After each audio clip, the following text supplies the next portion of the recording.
and exhale. What's good, y'all? Welcome back to Believe in the Miami Heat. As always, I'm your host, Anthony DiNardo, brought to you by the Believe Network, blah, blah, blah, blah, blah.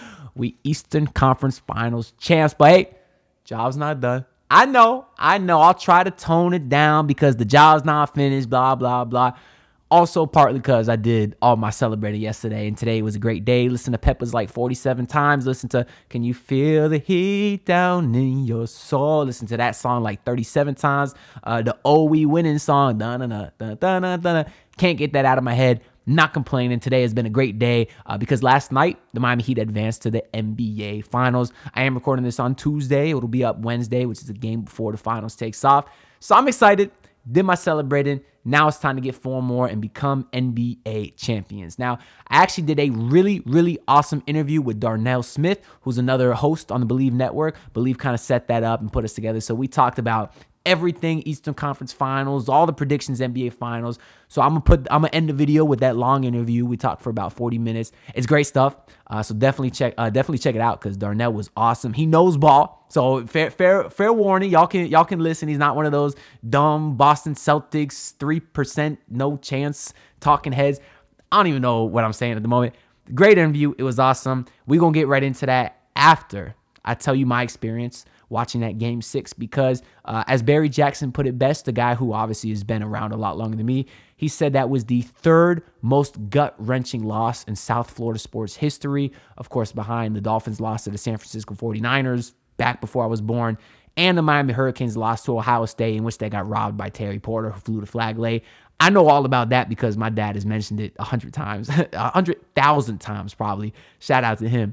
But just to put that into some perspective, that was certainly the worst loss I've ever experienced and one of the worst in South Florida history. So I was actually in New Mexico visiting my girl's family out there. We got an Airbnb with all 13 of us in it. So it was a big group of people. Scheduled this trip way back when the thought of even making the conference finals was a joke. They might have not even made the playoffs back then. Unfortunately, I also have a trip to Chicago scheduled for next week also. So I'll have to watch some of those games on the road because, again, another trip I planned when I didn't expect to make the finals. Sue me. Nobody thought they were making it this far, planned a couple vacations, whatever. It's Game 6. We're in the Airbnb. I'm watching the game. Not, everyone there is a basketball fan, but certainly a few are. And everybody came out last couple minutes of the game, saw the Heat come back, saw Jimmy at the line, the 3 free throws, and felt like I was living in a fever dream. Felt like I was living in a simulation because we got Jimmy on Al Horford, and he got his chance at redemption, got to the free throw line, hit all 3 free throws, and I thought that he redeemed himself. I was an emotional wreck just from the ups and downs of that game, from going down 10 to bringing it back to going down 10 to bringing it back all the way with 3 seconds left. Should have been probably like 2.4, 2.5, which y'all know would have made a difference, but who cares at this point? But yeah, I was a mess, man, on the verge of tears, on the verge of hyperventilating, all this and that. But I needed one more stop. Marcus Smart puts up the 3. We see Derek White fly in and put it in at the buzzer. My initial reaction was just, hold on a second. I think that he just advanced to the NBA Finals because there's no way he got that shot off in time. I'm freaking out. But upon the very first replay of watching that shot, all the emotions that I had inside of me just spilled out, and I became an empty void. I became an emotionless statue, just staring at the TV, unable to move or speak a single word, unable to comprehend the surroundings around me. Apparently, my girlfriend told me that people were trying to talk to me and ask about stuff, ask when the next game was. I didn't hear none of it. I was just staring at the TV, watching that replay of the White layup go over and over and over again. Didn't want to seem like a big baby in front of all those people. So I sat out there another 30 minutes emotionless, and then I just went to bed. It was like 9 p.m. New Mexico time. I couldn't take it no more. I was ashamed. I was embarrassed. I felt like I was in an empty, vast vat of sand with nothing around, which I kind of literally was because it was in the mountains of New Mexico, which is really cool. But I was heartbroken, man. Still had faith going into Game 7. Y'all know I've had a lot of faith going in this series. I was never going to bet against the Miami Heat or Jimmy Butler. But obviously, we all knew Game 6 would be their best chance. But Game 7, we was chilling, baby. Thank God that game wasn't close. I don't know if my heart could have taken it. A lot of Heat fans were celebrating in the third quarter. I really wasn't there yet because I've watched a lot of basketball and know the game's not over till it's over. But it was about 2 minutes, it was about 3.5 minutes left when they were up 20. That's when I personally called it. I was watching with my boys and we started celebrating, so it was a good time. And now we look forward to playing the Denver Nuggets first game on June 1st. I'll be in Chicago for games 3 and 4, but I will be watching. Otherwise, I would have tried to go to one of the games in Miami, but I'm still going to try to go to game 6. Hopefully, I can make it to game 6 because I've been fortunate enough to go to one NBA Finals. I went to game 4 in 2012 when LeBron had the cramps. Unforgettable experience. I was really hoping I get to do it again. So if I'm able to afford a ticket to game 6, which is cheapest like $700 at the moment, I will go, but I'll look into. But anyways, that's all I really want to say for this solo part of the episode. Hope y'all enjoy this interview with Darnell Smith and all the commentary we give about everything. And I'll see y'all sometime next week with another full episode. But until then, enjoy the interview. What's good, y'all? We back. I'm here with Darnell Smith. Darnell, how you doing today, my guy? I'm doing really well. I'm blessed. I'm feeling good. A lot of energy. Excited to be on the show, my guy. So appreciate that, by the way. So I want to first start by giving these people some background. We both are hosts on the Believe Network. They kind of reached out to us and they kind of set this all up, which is dope because I think this is going to be a great episode here. But I want to first ask you, because this is very important, that can determine how the rest of the show is going to go. First off, what do you do on Believe? And then also, what is your sports fandom affiliation? Who are the teams that you are pulling for? Yes, sir, man. So first off, again, I am a host on Believe. I'm part of 2 shows. I got my own show that I host with my guy, Brian Jones, aka Bolo. It's called The Porch Podcast, where we drop 2 episodes weekly, Wednesdays and Fridays, where we bring on some of the hottest guests from sports, entertainment, you name it. We have dope interviews, kind of, talking about things within the Black culture, sports, everything in between. And then I just recently started co-hosting a show with Coach JB called the Coach JB Show with Big Smitty, which is me. And that's your morning sports show live Monday through Friday, 6 a.m. to 8 a.m. Pacific time, man. If you know Coach JB from Last Chance U, I don't need to say too much more. You know what type of energy he's going to bring, and it's a really fun show and great way to start your day. So that's the answer to the first question. Now, the second question, man, I'm from Indianapolis, Indiana. So for football, I am an Indianapolis Colts fan. But with basketball, there's no beef there. Okay. No beef there. We good. No beef. But with basketball, I am a Los Angeles Lakers fan. People ask me why. I love Kobe Bryant, RIP to my GOAT. I've been cheering for him since I was a little kid. So that fandom of Kobe turned me into a Lakers fan. So Lakers, Colts, those are my squads. Yeah, I know a lot of people are Lakers fans. They get called bandwagons, this and that, but I certainly understand the Kobe fandom. 99% of those guys that aren't born and raised in LA, that's why they are fans of the team. Of course, it makes a ton of sense. Obviously, we had our battles in 2020, and I'm sure you'll admit you guys got lucky. Bam and Gorn was hurt. Otherwise, the Heat would have won. You know what I'm saying? But I do prefer that you a Lakers fan to the Pacers than to the Pacers, because I do hate those teams going back to Paul George and Roy Hibbert, David West, and all those other bums. So I do prefer that you a Laker fan, so I'll take that. And congrats on your fluke, championship ring, because you see now when we actually got fans and all that, you see the 4 teams that was left is the same, but only one of us made it to the last round. You know what I'm saying? That is true, man. But hey, you still got to win 4 more. And I'm gonna be real. I know we're about to get into this, but the Joker's a bad man. So I don't know, man. I'm gonna stop right there. I don't want to move too far with the show, but you talking real strong. You talking strong, and the job ain't finished. Yeah, to quote your boy Kobe there, the job is not finished. You correct. And I know Joker's a bad man, just as Markieff Morris. He's dirty as well.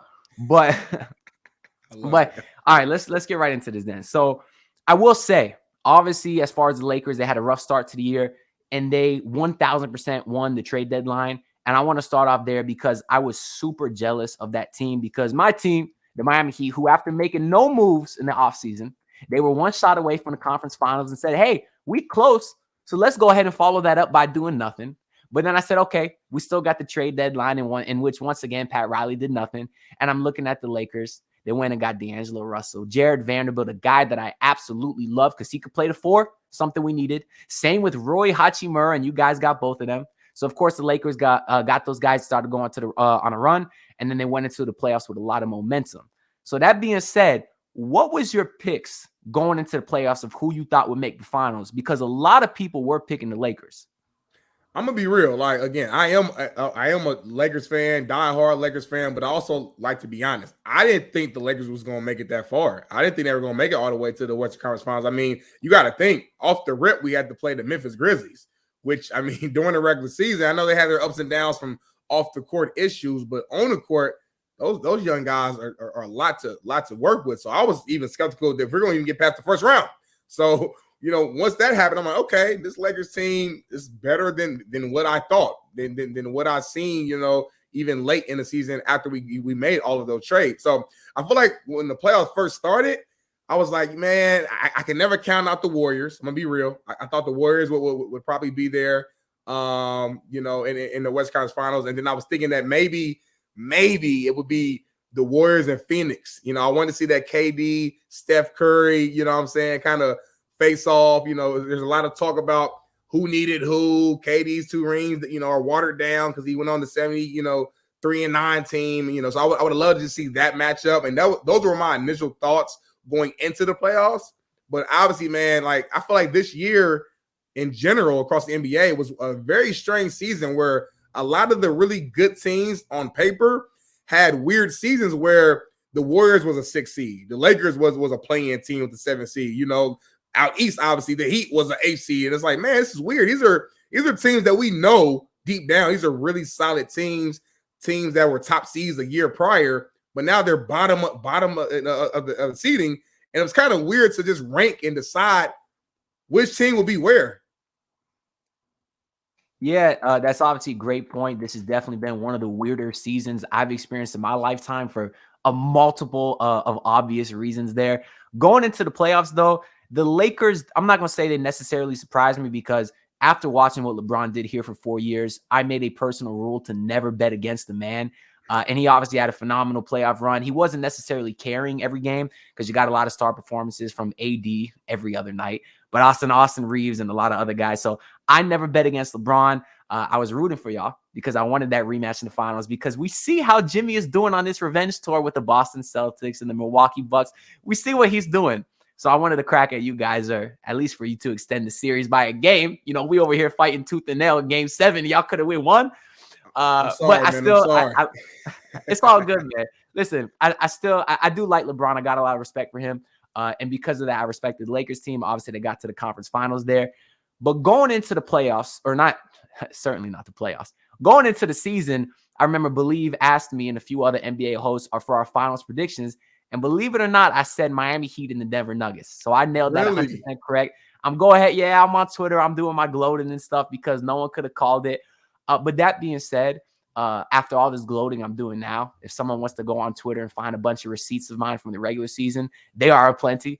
I was super pessimistic about this Heat team. I was on Kyle Lowry. I was on Duncan Robinson. I was on Bam for being too soft. I pretty much was annoyed with the whole roster. Of course, going into the play-in, they lose the first game versus the Atlanta Hawks. Then they finally make the Bucks. I was kind of part of the belief that I wouldn't be so mad if they lost just because we'd get the higher pick, and I didn't want to get swept by Milwaukee, which was my pick. But then, of course, after they won that series, I saw playoff Jimmy was back. I saw this Heat team from last year's back. I saw they came to play him, and I bet them to win every series since. Now, of course, that wasn't the majority of the prediction for most of these experts on ESPN and all that stuff. So I want to know, how shocked are you about this Heat playoff run, and has your opinion on the team changed as they continue to win games? I'm not gonna lie, I'm super shocked. Not because, again, if you look on paper, they're a really good team. I mean, last year weren't they the number 1 seed last year, if I'm not mistaken? Number 1 seed, just last year. Number 1 to 8. Right, but it's the fact that they were an 8th seed this season, man. They were up and down all year long, man. They just couldn't get right during the regular season. So, I mean, just looking at the way they play, why would me or anyone else think, unless you're just a diehard Heat fan, why would you just assume that they're just going to get it right in the playoffs and make a deep run? I'm not going to lie. I thought the Bucks were going to beat them probably in 5. And the only reason I said 5 is because I respect Jimmy so much because he's a dog. Hey, but, you gave him a game more than I did. I'm not going to lie to you. You gave him a game. I have PTSD from 2021 when Bryn Forbes outscored that man that I love so much sitting behind me right here. I had PTSD. I had Bucks in 4, but, man, I'm happy to be wrong. Man, I know you are, man, and they've been shocking me and shocking the world all playoffs long. You know what I'm saying? I mean, I didn't think they were going to beat the Bucks. I know there's some excuses. Giannis got hurt, but he did come back and they still beat them. So it's like, okay, you can't really say much about that. And then they move on. The Knicks series was. I feel pretty good about the Knicks series. The Knicks were solid, but I'm like they don't scare me. They're unproven. So it's like boom. But then they get the Celtics. I'm like, all right, they beat the Bucks. They're not about to beat the Celtics too.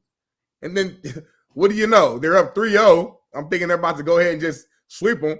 They make it interesting, very interesting. Goes all the way to a game 7. But as we just saw, man, they ended up closing the deal and doing what they're supposed to do. And now they're in the NBA Finals. Only the second time an 8th seed has made it to the NBA Finals. I think the last time it happened was against the Pacers. The New York Knicks in the 90s actually beat the Pacers as an 8th seed, and they made it to the finals as well. So super shocked, man, but super impressed. It's just an overall amazing organization that Pat Riley has just operated. Obviously, Eric Spoelstra is a hell of a coach, a Hall of Fame level coach. And they just got dogs, man. Butler's the leader, of course, but you got Bam over there. I know Haslam doesn't really play anymore, but he's kind of like an additional coach on that sideline. And then you got all these undrafted guys that are just playing their ass off. Like it's so impressive to see it, man. And I keep betting against them, and I keep being wrong. So I don't know. Maybe I'm tripping, and maybe this is just the Heat's year, but I don't know, man. It's been weird. It's been a weird year. Well, let me tell you something, Darnell Smith. You, sir, you know ball. You know why? I know you keep betting against my squad, but the fact that you mention names like Udonis Haslam, a guy that Twitter laughs at, even Heat fans don't appreciate him. They say, you wasting a roster spot. I say, what do you want? You want another Drew Smith on the roster, a two-way guy they had for 2 weeks early in the season. Udonis Haslam provides more value to this team than people could even realize. And that's not me talking. That's me, saying the words of all the players year after year and what they say about him. I think that goes a long way. I think having a team of dogs goes a long way, like you're saying. But most importantly, I love to hear the respect that you were giving Jimmy, a guy that has been constantly disrespected for his entire career. I remember I was thrilled when the news broke years ago that I think that's, 4 years ago now that the Heat got Jimmy Butler. I was always a fan of him. He had a really bad rep as a guy who was a locker room cancer and a diva and all that stuff. But all I saw was a guy who wanted to win. I saw him being pissed off in Minnesota because Towns was too soft, didn't take stuff serious. I saw him mad in Chicago at a bunch of young guys who didn't work hard. I saw it as a guy who wanted to win. That's why I was happy that he came here. I know Minnesota, before Ann Edwards started popping off, that team never made the playoffs except the 1 year Jimmy was there. The year Philly got closest to the conference finals, if not for that Kawhi bounce, was the year Jimmy was there. And it's not a coincidence that the 4 years that he's been on the Miami Heat, they've been to 3 conference finals. Outside of the 1 year they got swept, which was the shortest offseason in NBA history. People want to talk about flukes with our squads. That next season was a fluke. Both our teams struggled. They had a 2-week offseason, And I always fought hard for Jimmy Butler because people said guys like James Harden was better and even Jayson Tatum was better. And I used to say, what do those guys do in the playoffs? More specifically, James Harden. I mean, we just saw what he did in Game 7. I made a ton of money because I smashed the under because he does that year after year. But people still think he's better than Jimmy Butler, who's constantly showing up in the biggest games.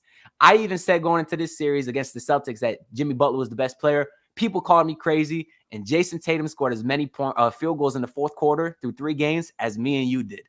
He's not Jimmy Butler. There's a difference between those two. So I love to hear the respect that you give Jimmy Butler. Where would you rank him in the league as far as a star? Would you rank him as a top 10 guy with top 5 players? Where would you just rank him overall? Do you think he's a Hall of Famer? What's your thoughts on that?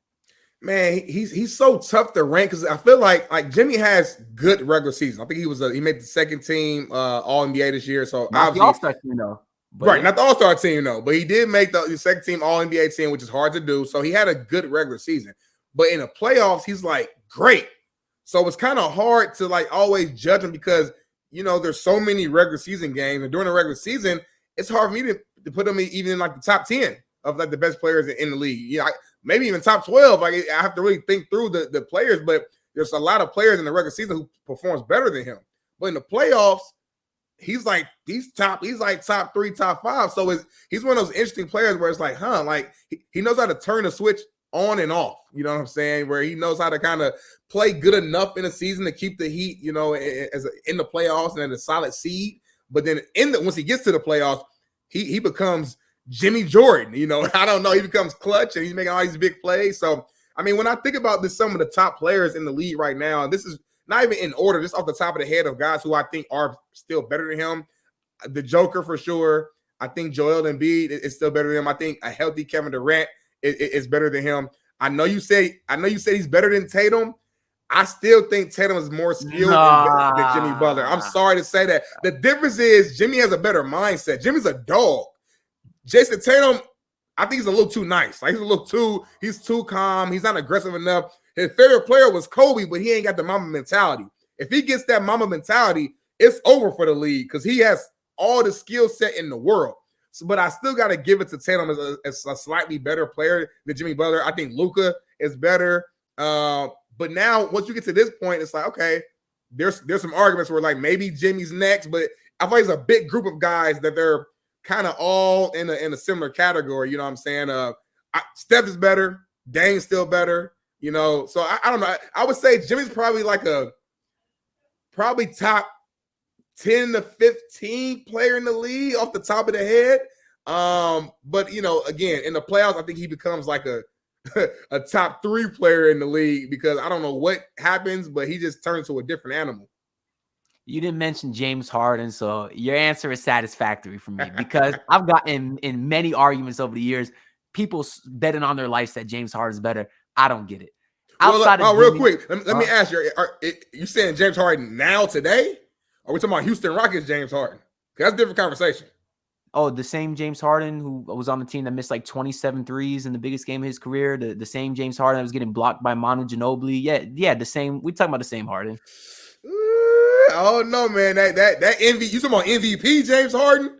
Like MVP James. Like, don't forget that again. I understand James Harden's a little flip floppy in the playoffs, but this is a former MVP, one of the best scorers the game's ever had.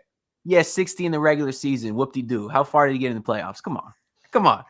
So just to be clear, it's our first time doing a podcast together. You care just about the playoffs, basically. Like the regular season don't matter at all. Oh, listen. Big-time players make big-time plays in big-time games. To me, that's what matters most. People that are fans of the Houston Rockets, you think they care what James Harden's doing in the regular season? It's all fun at first, but when year after year after year they come up short, I got to imagine that's the most frustrating thing in the league. That's why people still sleep on LeBron. I have Bron as the best player in the world. You know why? Because he can't do it every game, obviously. He's 38. But hey, what did he do when they were down 3-0 in the elimination game? What did he do? 31 points at halftime, 40 for the game. If you say I need one game to win, the guy I'm taking right now is LeBron because I still think when it matters most, he can get it done. We saw that in the playoffs. Same thing with Jimmy Butler.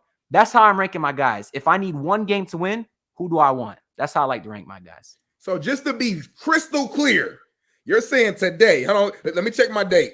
You're saying Tuesday, May 30th, 5:19 Pacific time, 8:19 Eastern time. Precisely. LeBron James is right now the best player in the league. Oh, yeah. But I'll say that to the day he retires, though. I'll say that to the day he retires, though. But for LeBron, though, that's more of like a everything he's done for me. I won't doubt him, like I'm saying.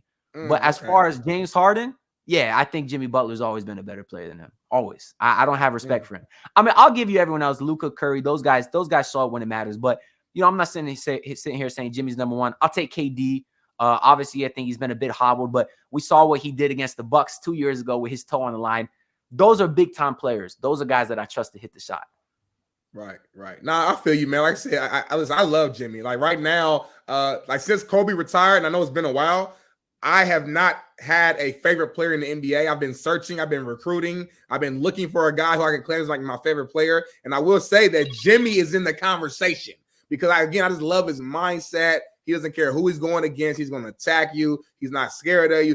You can be friends maybe out when the game is over, maybe, but he doesn't care if you're his friend or not, especially on the court. He's going to guard your best player. He's going to play 48 minutes if he has to, playing exhausted. He has that old school kind of game in him. He can still knock down that mid-range at a high level. Not the best three-point shooter, but can make some when he needs to, and he gets to that foul line. You know what I'm saying? So he's the guy where, like, if his shot's not going down, he can get to the free throw line. If he can't get to the rim, not on a shot, he can still. He's a decent passer. So he's just a good guy. He's smart. He's a veteran. He's physical, and you can see that energy from Jimmy kind of sprinkling around to all the other role players, and you see their confidence is just at an all-time high. And you got guys like Caleb Martin, who, unless you're in Miami, you've never heard of this man, and he's over here fighting for, you know, people are saying he should have won the dang on Eastern Conference MVP. He was one As vote do away. I. So, I mean, it's crazy, man. Well, I mean, when you like a guy like Kobe and you talk about mentalities, very few players can match what Kobe had, from a mentality standpoint. Jimmy Butler's a guy that's very close. I mean, that's why they call him Jimmy Jordan, like father, like son. It's hard not to love Jimmy Butler. I think it's hard to not love this Heat team because it's a bunch of underdogs, and you talked about how they have a bunch of dogs. But outside of Jimmy, what are some things about this Heat team that you really like, or what's your favorite thing?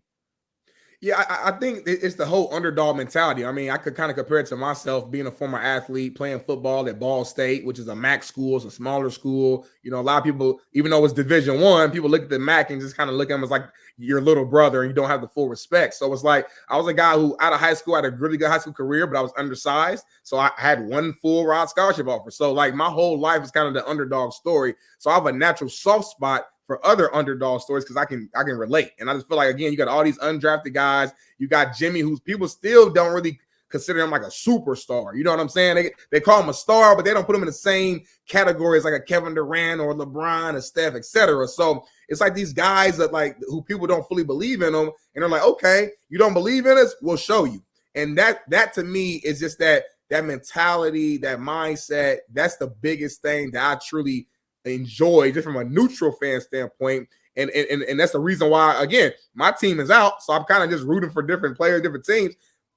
I'm not mad if Miami wins. I would love to see Jimmy Butler close it out and get a ring. But unfortunately, they're playing against the Joker. So I'm a little nervous, and I mean, listen, I'm not going to sit here and disrespect the Denver Nuggets. I'm not going to look them off like I did the New York Knicks, like I did the Boston Celtics. Those teams did not scare me because I think the Celtics are a fraudulent team. And I think Jayson Tatum's a fraudulent player. But we got into that a little bit. But what's your thoughts before we move on to the finals? What's your overall thoughts on the series, the Eastern Conference Finals? What was your thoughts on Game 6? Did you think Miami was screwed going into Game 7? What were some of your thoughts in that whole series? Yeah, man. I mean, it was weird, right? It was like the tale of two halves, so to speak. I mean, the first 3 games is like Miami couldn't be touched. These guys are knocking down everything. Boston played horrible though at the same time. And again, I give some of that credit to Miami, just playing good defense, playing physical, but some of it was just like, come on, Boston, like y'all, like this, you're playing. This is a shell of yourself. Like this is nowhere near like Celtics basketball. So I feel like Game 4 and Game 5, they started to really. I think Miami took their foot off the pedal a little bit, right? Just subconsciously, you're up 3-0. No teams ever came back, so I think subconsciously you take a foot off the gas. And Boston's playing like they're playing desperate. Their playoff lives is on the line. So they end up going back, reverting to, I would say, typical Boston Celtics basketball. And then Game 6 was the game that was like, all right, neither team played great, but both teams played hard as hell. It was just one of them games that, man, Miami didn't want to go to Game 7 because anything happened in Game 7. Boston, again, they're fighting for their playoff lives for another game. And the Miami Heat should have won, but that was one of the craziest endings I've seen in my lifetime of watching basketball. So going into Game 7, and I picked the Miami Heat. A lot of people were against them. They're like, man, after that ending, how can the Heat bounce back? I'm like, listen, this is a overall, the core is like a veteran team with Bam, Jimmy, Udonis, you got Eric Spoelstra. Like, I get there's a lot of undrafted guys, but the core, they've been around. They've been through some stuff. You think losing a game at the buzzer is going to just make them forget how to play basketball and they can't recover? I wasn't worried about that at all. And another thing is Miami had won more games on the road that series than they did at home. So I'm like, okay, they're in Boston. It's going to be loud. It's going to be a lot of rockets. But it's like, who cares? Because at the end of the day, I think Jimmy and the rest of Miami Heat plays better when their backs are against the wall. It's the weirdest thing in the world. Sometimes guys put their backs against the wall and then they play better. You know what I'm saying? I kind of feel like Miami did that. They could have made it a lot easier on themselves and swept them or got a gentleman's sweep. But again, it wouldn't be Miami if they didn't do it the hard way. So they probably scared a lot of the Miami Heat fans, but they had to close it out. And I wasn't surprised, man. I didn't think it was going to be a blowout, but I was surprised that they got the win. Man, ESPN is really doing the world a disservice. They got all these dumbass talking heads on there when we got guys like Darnell Smith who know ball this well, who needs a national job on TV like that. Because instead of just looking at the Celtics roster and seeing all these big names like Tatum and Brown, the guy looked at the teams and he said, I know Miami's good on the road. I know Boston is iffy at home. I know the Boston is not the most consistent team this year. They just had 3 good games in a row. How much can it continue? I also know that every time the Miami Heat have their back the farthest possible against the wall, that's when they deliver. Those are the same things I saw going into the series, going against Game 7. Kind of sounds like we agree a lot there. And obviously, I'm glad they got the job done. So I like that analysis. A big talking point going into the finals, though, before we give our official predictions, is Tyler Herro. Quick rundown of how I'm feeling about that. A couple weeks ago, you would have asked me to bring him back. I would have said hell no, because I said you got this far without him. Why would you bring him back? He's inefficient shooter, slows down the offense. All things that Heat fans are kind of saying about Gabe Vincent, to be honest, because he's trying to play that Tyler role. Difference is Gabe plays defense. He's phenomenal on that side of the ball. So I'm thinking, why would you bring back Tyler Herro, who has those same flaws, and he's a turnstile on defense? I was not in favor of it. But that was back when Kyle Lowry was playing really well. Since then, he's been terrible. Safe to say I'm not a fan of his at all. They say even if he's missing shots, he's a high IQ player. I don't see it. The man jumps in the ball without knowing, or jumps in the air without knowing where he's going to pass it. That's like rule number 1 they teach you in AAU basketball. But he constantly does that and gets turnovers. Saw him dribble off his foot yesterday. I haven't done that since I was 7 years old. But anyways, I am at the point now I would like to see Tyler Herro get some minutes. Not necessarily because I think he's going to provide something great, but I'd like to see Lowry's minutes kind of get cut down and maybe Tyler can get that spot. I'm not sure Spo will do it. Maybe he'll give Tyler some runs to see how things work, but I think it'll be a quick plug. Do you think that Tyler Herro could provide any sort of benefit to this Heat team, or would you just let it ride out? Man, that's a good question. I've been kind of contemplating going back and forth about this since the news came out that he was potentially prepared to be ready. I think by Game 3 is what they're saying right now. I think overall, man, he could be a huge spark for the team, though. Coming off the bench, maybe 10 to 12 minutes. I wouldn't put him in too heavily. He's been out for a while. You don't want to re-aggravate the injury or, again, knock out or mess up the kind of the rhythm that the Heat has put together over the last few series. But at the same time, man, again, you're going against a really, really deep team. The altitude in Denver is going to be crazy. You're going to be tired probably, especially the first couple games there. So I just think that, having a guy who is fresh, hasn't played since the first series, I believe. Young, a guy who's like instant offense. I get, some of the naysayers and some of the concerns of how he's slowing down the offense. But again, once Tyler Herro gets going, man, he gets going. This is a former 6th man of the year, a guy who many would argue was a kind of a part of like the Heat's quote unquote big 3, so to speak, with Jimmy, Bam, and then Herro. And sometimes many games he was the second best player, sometimes the best player if you look back in the regular season. So he's a guy that's way too talented to just keep on the sidelines. I think you got to put him in, but again, I think you got to be smart. You do not want to mess up this rhythm that the Heat has put together. You know what I'm saying? And I would even say this: if the Heat ends up like stealing one in Denver and like they're just looking really good these first couple games before Herro's ready, I don't know, T. You might have to sit back and just wait it out, man, because again, it's all about getting the first team to 4 wins. And if your rhythm and your team is cooking and it's working, don't mess up. Don't mess up something that's working. You know what I mean? So, but I think overall with the depth that Denver has, my gut tells me that Herro will play a big role in at least one game and really contribute to the team. Yeah, it's nice at the very least he provides some insurance. We saw Gabe Vincent miss a game last series. Obviously, Victor Oladipo has been out, who I think would have actually been a substantial piece of this team. And Duncan Robinson's been shooting the lights out, but if he was to struggle, you always have another guy. That's the part that made it difficult for me is guys like Gabe and Caleb and Strus and Duncan have playing so well. There's really no reason to decrease their minutes. I mean, Duncan's even been shooting 50% from 3. Tyler is instant offense, but he's not 50% from 3, So I kind of think Spo will and should ride these guys out while they're hot, but I do like Herro. For all the reasons you said, I do like Herro. There's no reason to not at least give him a chance, but I mean, they're going to have to see how the first couple games go and whether they need him or not. If they're an 0-2 hole, they might try something different. Right. You might as well, right? And real quick before we move on, I know you mentioned Kyle Lowry, which I think, he's been looking bad. So I think he could take some of his minutes, but also Strus. I think Strus has been playing solid, but he's not, to me, he hasn't been performing at a level that's like so high that I just can't take him out. I think he could take some minutes from both of those players. And again, get about 10 to 12 minutes during the game, nothing too crazy, and just see what he does. Yeah, that's what I love about Spo. He's very good at riding the guys that are hot. We've seen games this playoffs that had probably either some combination of Kevin Love and Caleb Martin and Max Strus and Duncan Robinson and Kyle Lowry. Of course, you're going to have Jimmy and Bam. But all those other guys, you got a lot of guys that can get hot. And we've seen with this Heat team, it's a different guy every other night, except for Caleb Martin, who turned into Michael Jordan, I guess. He's going to be playing every game from now on. I can't believe we're paying him $7 million next year. That's a steal. But that's the great thing about this Heat team. And obviously, Tyler can add another dynamic to that. If he was to come in and hit his first few shots early, the minutes will definitely be there. Because I do agree with you what you said about Strus. So I want to move into the finals.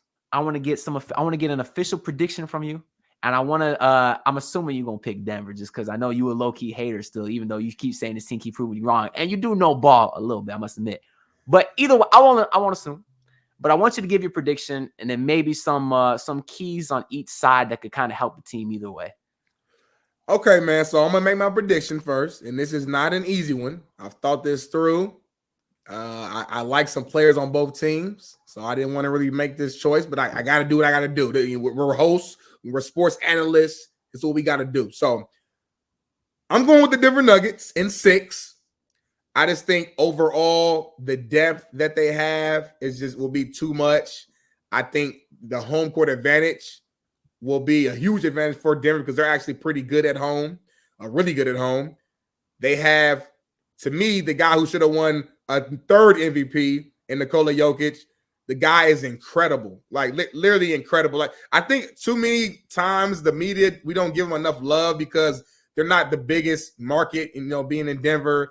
They don't, get a ton of national TV games on, throughout the year. And when they do play, it's like late at night on the East Coast. So a lot of people aren't really watching them.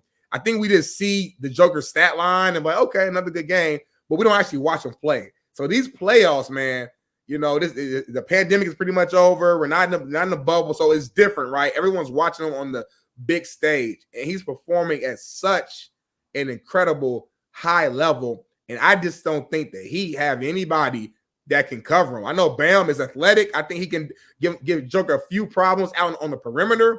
But from a size standpoint, I mean, Bam is tough. He's strong. But, I mean, 4 quarters of Jokic just banging you it's going to be tough. So I just think with the depth, the role players, you see Caldwell Pope has been playing at a very high level. He's a 3-and-D guy for Denver. Got a ring with my Lakers, knows what it's like to be in this environment. Obviously, Michael Porter, Jamal Murray has been playing like a superstar. There's too many names, man. Like it's like too many names to pick your poison. I think Reggie Jackson's on the bench. He don't even play, and that's Reggie Jackson. So it's like it's just so many weapons, man. It feels like it's Denver's year. So many. It's like every single year they get a little closer, and then someone gets hurt, or there's some type of battle or something that they go through that stops them from getting to the promised land. But they're finally here. And unfortunately for Miami, I just think this is Denver's year, man. I'm sorry, Ant.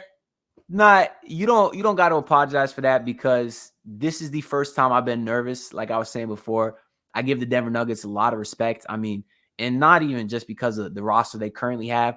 Miami has always struggled for them for years, even going back to the Big Three. I think they're like 2-15 in their last 17 games at Denver. The last time they won, I think Norris Cole had a big game. That's how much I remember it, and that's how long ago it was. It's tough. The home court advantage is not a joke. It's a great team. I could certainly see Denver winning, but what I'm not going to do is I'm not going to use logic because this playoffs has been stupid. The season as a whole has been weird, as you said. So I'm going to throw all logic out the window. Heat fans, including myself, just love to scream guts and culture. But truthfully, as stupid as that sounds, that's what got us to this point, okay? I have the Miami Heat in 6 just because, one, that's what I called at the beginning of the season. So I'm gonna stick with it. But a couple other things, too. Some of the points that, truthfully, is me just trying to talk myself up because I don't know if my brain necessarily believes what I'm saying. But for game 1, at least, you got the rest versus rust factor. The Denver Nuggets have been sitting for over a week now. That's obviously quite a long time. The Heat, they still get 2 days off, so maybe there's not as much fatigue as people think. I look for the Denver Nuggets to have a very rusty, poor first half, first quarter. The Heat can capitalize. Maybe it's a close game going into the 4th. And when it's a late game in the 4th, there's not many people I trust as much as Jimmy Butler. Problem is, Nikola Jokic is one of those people that I do trust. I mean, every time I watch the replay of him doing, I think they call it a somber shuffle. The thing you hit on AD and you see LeBron, the dude, if you were Yao Ming with Derrick Rose hops, you can't block that thing. You know what I mean? Like that, it's wild. And Bam statistically has struggled immensely versus Jokic. Not mad because everybody does. So that was another great point you're saying. But the way the Heat have been shooting, it's really been, I guess, since the playoffs started now. So we're not talking a super small sample size. Caleb Martin's been lighting it up all playoffs. If you get that hot shoot and you get Jimmy Butler, I think they have a chance. Mike Malone is not a scrub as a coach, something that the Heat have seen a lot because NBA teams fire coaches after a year now. Mike Malone's like the third longest tenured coach. I think that does make a difference. But still, he's obviously no Eric Spoelstra. The Heat have the athletic pieces on defense, and I think the scheme with Eric Spoelstra, I think they'll be able to figure something out. Spo typically does like to double team the other player's star. In this case, that's obviously not going to work because Jokic has some of the best vision of all time. So I'm curious to see if Spo decides to still double Jokic or if he just says, let Jokic get 50, see if that can beat us. But I think there'll be a scheme there, whether it's putting Jimmy on the guys like Jamal Murray to slow him down and then Bam on Jokic because you can have a guy like Max Strus guard Michael Porter in the corner and kind of chase him around. I think Spo will find something. And I think experience can go a long way too because not a single player, I believe, outside of Pope has ever been to a finals on that Nuggets roster. I think that makes a difference. And man, do I remember Pope. That dude pissed me off in 2020. The man couldn't miss. And then Rajon Rondo was on the other side lighting it up from three. I couldn't explain it back in 2020. But obviously Pope got some experience. And then you look at the Heat, you got champions with Lowry and Spo and Kevin Love, Udonis. And then most of the roster has went to the finals in 2020, even including Gabe Vincent, who was on that bubble team. People forget. So I think experience will go a long way too. I think if you get all those possibilities, and again, they're just assumptions / possibilities. I think if you get all those, the Heat have a good chance. And you said it's Denver's year. I mean, if you look what's happened to this Heat team, you can make a good argument. It's almost written in the storybooks for them to win too. I mean, how perfect would it be for this team after losing in the bubble? And then they got swept the next year, got to game 7 last year. Jimmy missed a shot after the game, said, we're going to be back here next year and we're going to win it.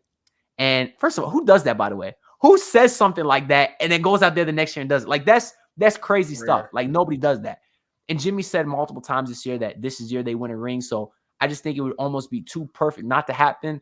But again, as I'm saying these things, I realize and I'm kind of just spewing a bunch of nonsense and not giving too many basketball facts. But I got to go with the heart on this one. That's why I got Heat in 6. Do you think there's any credence to what I'm saying? No, I really do, man. It's funny. We were talking about this earlier in the studio. I think Miami, there's a real chance they might actually steal game 1 just because for the exact reason why you say. I mean, that rest versus rust is a real thing. Denver hasn't played in a long time, you know what I'm saying? And I just think that, there is something to having that rhythm. The fact that you just got done with a very intense game 7, like the rhythm is still there. And I can see the Nuggets getting into turnover trouble early on and just not being as fluid. The way I'm looking at it is I kind of want to go with Miami game 1. I think Denver bounces back game 2. I think they win game 3 in Miami. First game at home is going to be a close one. I think Miami bounces back. I think they kind of go back and forth. It's tied 2-2. And then Denver just closes out and wins 2 in a row on your court back in Miami, unfortunately. I think they close it out in 6 that way. But there's a lot of credence to what you're saying, man. I mean, listen, I've been betting against them all playoff long, and I've been wrong. So, like, I could very, very much be wrong again. And this thing, man, there's a mentality that Miami has where they don't care who they're going against. Bring your best player. We're going to bring our best players, mano y mano. We're not backing down from anybody. Let's see what you got. And you are right. They do have experience, which I think is a big thing. And we've seen other teams before, like when it's their first time in the finals where they play a little nervous. They play a little scared. I mean, I think back to, I think it was 2015. I think the Warriors' very first championship run when they went against Cleveland.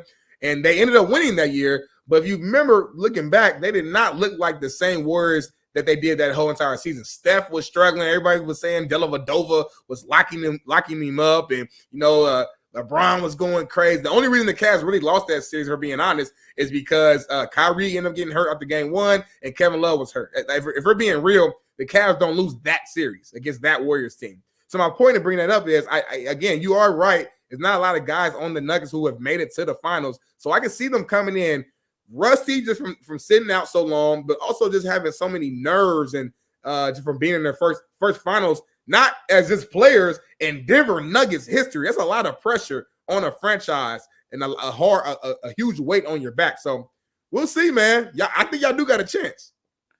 Oh man. I was nervous going into this episode. I hyped myself up though, man. I'm ready. I want to win so bad. I hate that boy Jokic after what he did to Markieff Morris last year. I hate Aaron Gordon. The dude wrote a diss track on D-Wade after D-Wade gave him a 9. Which, by the way, Aaron Gordon, you put your nuts on Taco Fall's head. That dunk is not a 10. I don't care what no one says. That's a 10, like that, man. That's a 10, and don't do that. He said, I'm going to jump over Taco Fall and smack them in the back of his face. How is that a 10? Taco Fall's 7'5". So, I mean, listen, if he hit his head a little bit, I mean, he jumped over 7'4" of them. Ain't that enough? What the hell? Don't say this. Maybe it's because I'm spoiled and I watch Jimmy Butler, and when he says he's going to do something, he delivers. Maybe I'm spoiled. I don't know. Job is not finished. What happened? Oh, got to finish. Job is not finished. Hey, you're right. Job's not done, and Jimmy Butler knows it. That's why he wasn't celebrating last night during the trophy ceremony, and I love to see it too. Before we get out of here, though, that's pretty much all I got. Go ahead and plug everything else you got going on. Tell these people where they can find you again, and let us know everything you got. Yes, sir, man. Again, you can follow me on Believe Network at The Porch Podcast, man. That's Wednesdays and Fridays every single week. Me and my guy Bolo, man, we're hitting you with all types of topics within Black culture, sports, music, and a lot of fun, man. You tap into that Wednesday and Friday, man. All your audio platforms. We're on Caffeine TV. We're also on YouTube. And then as well as the morning show with Coach JB with Big Smitty. That's me, 6 a.m. to 8 a.m. Pacific time, Monday through Friday. That's your morning sports show, man. You listen, drinking your coffee, you're on your way to work, whatever you got going on, man. Make sure you tune in. I'm telling you, you're going to laugh, you're going to learn, and you're going to have a lot of fun. And then, hey, if you want to support my clothing brand, man, go to lftclothingbrand.com. That stands for Live for Today. We sell merch, athleisure merch that's basically has positive messages on it. We're trying to put out positivity into the world, man, through our clothing, through our gear. So we have hoodies, t-shirts, leggings, sports bras, anything you can think of, man. We have it on lftclothingbrand.com. Go ahead and get your merch. Appreciate the support. Make sure y'all go support my boy Darnell, man. I will say, when I was on your link tree earlier, so I saw the fire clothing brand. Make sure y'all cop some of that. I saw the porch. The descriptions were crazy. I clicked on a random one, scrolled to the middle real quick, and I started dying laughing. Y'all was talking about some crazy shit. I don't even remember, but like the fact that I was able to find some random ass spot with a half a second looking up was like that shit's good, man. So I already subbed, I already subscribed to that. So make sure y'all do too. Darnell, appreciate you coming in, man. Yes, sir, man. Anytime. That's all I got for y'all. We're going to talk again soon. Hopefully sometime next week if the Miami Heat are looking good. If they're not, maybe I'm a little too sad. Maybe Darnell was right. But we'll get back together sometime. I'll see y'all later. Peace out. Pull up in your city trying to get that dead face. Do it on my own, I don't need no dead weight. Had to kill him off, yeah, I need a head space. You know this homegrown bitch don't offend me.